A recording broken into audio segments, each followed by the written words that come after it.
Break नंतर आपलं पुन्हा एकदा स्वागत। आपण सरांसोबत चर्चा करतोय ती म्हणजे सिद्धी योग आणि गणेश लक्ष्मी उपासना याबद्दल।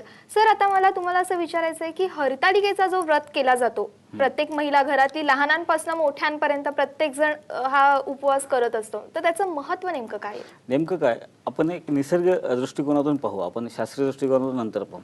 कसं असतं की आता श्रावण महिना झाला, सगळीकडे हिरवळ आहे, सगळ्या झाडांना पानं वगैरे असे नवीन पालवी फुटलेली आहे, सगळ्या गोष्टी व्यवस्थित असतात। आणि हे हरतालिकेमध्ये काय की आपण हर हर म्हणजे शिव म्हणजे महादेव, महादेवाला आपण 16 झाडांचे 16 पत्रे वाहत असतो। मग याच्यामध्ये कुमारिकेपासून विवाहित स्त्रिया सुद्धा ती व्रत करत असतात। आता कुमारिका हे व्रत कशा करतात, तर एक भावी पती जो मिळणार आहे त्यांना तो मनासारखा मिळावा यासाठी असतं।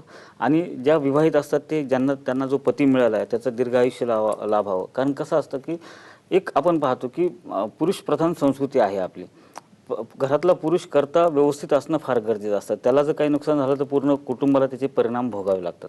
त्यामुळे हे व्रत केलं जातं आणि त्यांचे दीर्घायुष्य, आयुरारोग्य, आर्थिक धनसंपदा मिळावी यासाठी हे व्रत असतं।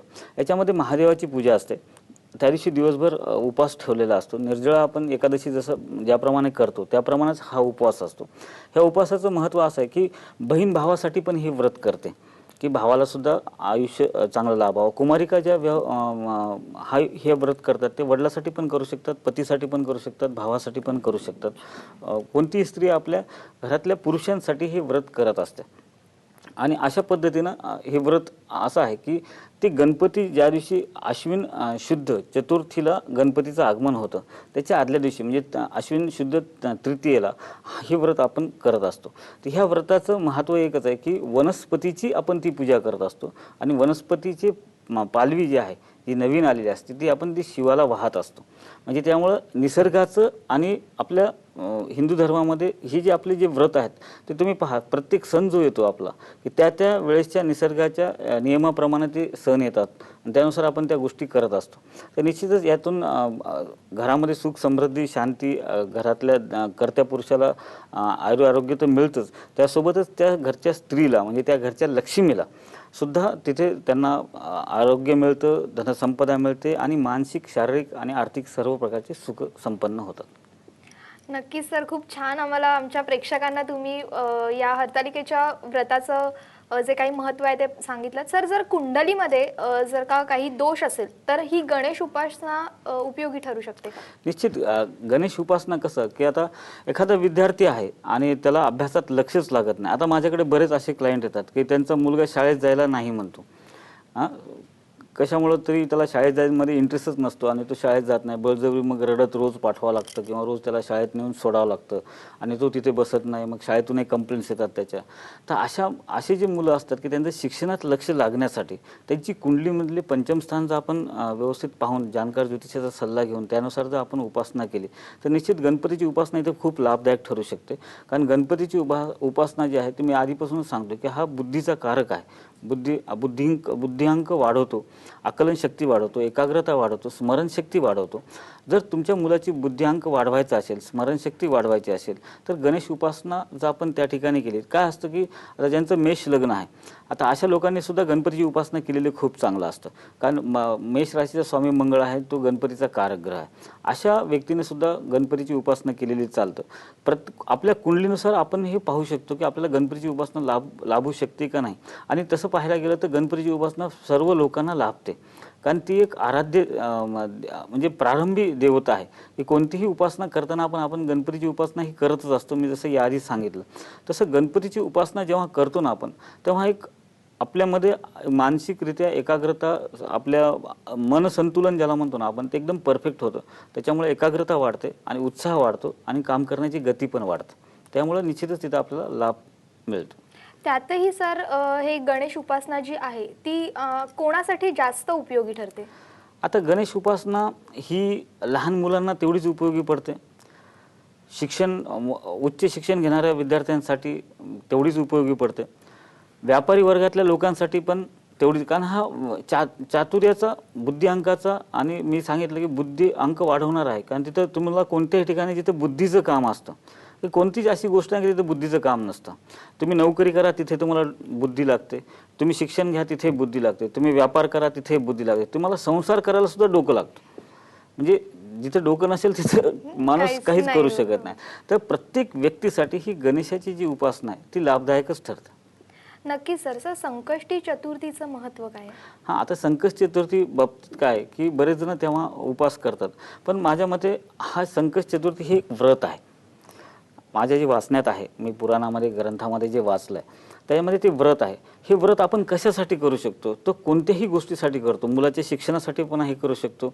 एखाद्या घरामध्ये आजारी माणूस असेल तर त्याचे आरोग्य नीट होण्यासाठी पण ते आपण उपासना ते व्रत करू शकतो. आता ते व्रत करण्याची पद्धत पण वेगवेगळी आहे. काही जण मोदकाची चतुर्थी करतात, म्हणजे 21 मोदक करायचे, त्यातला एक मोदक मिठाचा करायचा आणि रोज त्या दिवशी चतुर्थीच्या दिवशी फक्त त्या मोदकावरच राहायचं, दिवसभर फक्त पाणी प्यायचं आणि संध्याकाळी चंद्रोदय झाल्यानंतर त्यावेळेला गणपतीची पूजा करून गणपतीला दुर्वा आणि लाल फूल वाहिल्यानंतर त्याची आरती वगैरे करून त्या मोदकाचा नैवेद्य दाखवायचा आणि मग ते मोदक खायचे. आणि समजा 21 पैकी आपल्याला पहिला, दुसरा, चौथा कोणताही जरी मिठाचा मोदक लागला की तिथे आपण स्टॉप करायचा खाणं ते. तर अशा प्रकारे पण व्रत करतात. काही जण एक वेळ जेवून सुद्धा चतुर्थीचं व्रत करतात. पण हे व्रत फार प्रभावशाली आहे.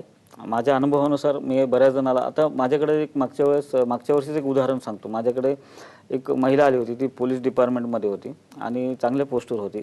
तिचे मिस्टरसुद्धा चांगले व्यावसायिक होते, पण त्यांना ड्रिंक्सची सवय लागली होती खूप आणि फार भरपूर ड्रिंक्स करायचे आणि मग त्यामुळे घरातलं वातावरण साहजिकच की दूषित झालं, घरामध्ये कलह निर्माण व्हायला लागले, अशांती निर्माण झाली. आणि अशा वेळेस मग मी सांगितलं की तुम्ही गणेश चतुर्थीचं व्रत जे आहे, संकष्ट चतुर्थीचं, ते व्रत तुम्ही चालू करा. 21 चतुर्थी म्हणजे त्याला एक कसं असतं की संकल्पाशिवाय सिद्धी नसते. कोणतेही तुम्ही व्रत जेव्हा करता तेव्हा तुमचा संकल्प फार महत्त्वाचा असतं. कारण काय की तुम्ही संकल्प केलात, आपण असं म्हणतो की देवाला सगळं कळतं, देवाला माहिती आहे आपण कशासाठी करतो, पण तसं नसतं की तुम्ही देवाला संकल्प केला पाहिजे की मी अमुक गोष्टीसाठी करत आहे. माझ्या इच्छा काय आहेत त्या आपण देवापर्यंत पोहोचवल्या पाहिजेत. त्या जर नाही पोहोचल्या ना तर मग तुमच्या त्या व्रताला अर्थ राहत नाही किंवा त्याची सिद्धी मिळत नाही. ते योग पूर्ण होण्यासाठी किंवा ते व्रत पूर्ण होण्यासाठी आपल्याला संकल्प करणं फार गरजेचं असतं. तर आपण त्यांना मी म्हणलं असा संकल्प करा तुम्ही की माझ्या मिस्टरांचं व्यसन जाण्यासाठी मी हे 21 चतुर्थीचं व्रत करते आणि ते केलं तर त्यांना 10व्या चतुर्थीपासून त्याच्यामध्ये खूप फरक दिसला की ऑटोमॅटिकच त्यांचं ते व्यसन कमी झालं, त्यांच्या व्यवहारामध्ये लक्ष लागलं, व्यवसाय पण वाढला आणि आता दोघेजण आनंदामध्ये राहतात. कारण चतुर्थीचं एवढं आहे की तुम्ही व्यसनासाठी पण हे व्रत करू शकता की व्यसन सुटण्यासाठी, शिक्षणासाठी मुलाच्या करू शकता, कार्यसिद्धीसाठी करू शकता किंवा महत्त्वाच्या ठिकाणी आपल्याला प्रमोशन्सच्या वेळेस तिथे सुद्धा आपण हे करू शकता. पण तिथे संकल्प करणं फार गरजेचं असतं. नक्कीच सर. पण संकष्टी चतुर्थी आपल्याला जर करायची आहे तर ती कधीपासून सुरू करायची नेमकी? अंगारिके चतुर्थीपासून, म्हणजे मंगळवारी जी चतुर्थी येते त्या दिवशीपासून हे व्रत चालू केलं पाहिजे आणि तिथून पुढे आपण ठरवायचं की आपल्याला किती चतुर्थ्या करायच्यात. ते मी जसं सांगितलं की 21 चतुर्थी सगळ्यात उत्तम असतं. कोणी 11 करतं, कोणी 21 करतं, पण 21 चतुर्थी करणं गरजेचं आहे. बाकी आपल्या तब्येतीप्रमाणे ठरवायचं की आपण कशी करायची. म्हणजे एक वेळेस जेवण करून करायचं किंवा मग नुसतं मोदकाची करायचं किंवा बरेच जण खडीसाखरेवर सुद्धा करतात. तर आपण ठरवायचं की आपल्या तब्येतीला जे सूट होतं त्यानुसार आपण ते करायचं.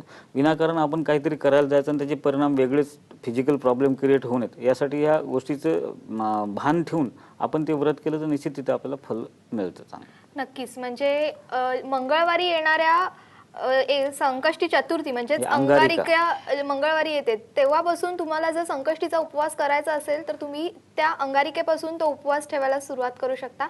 आपल्याला सरांकडून इतरही गोष्टी, महत्त्वाच्या गोष्टी जाणून घ्यायच्यात, मात्र भाग्यविजयमध्ये एक छोटासा ब्रेक.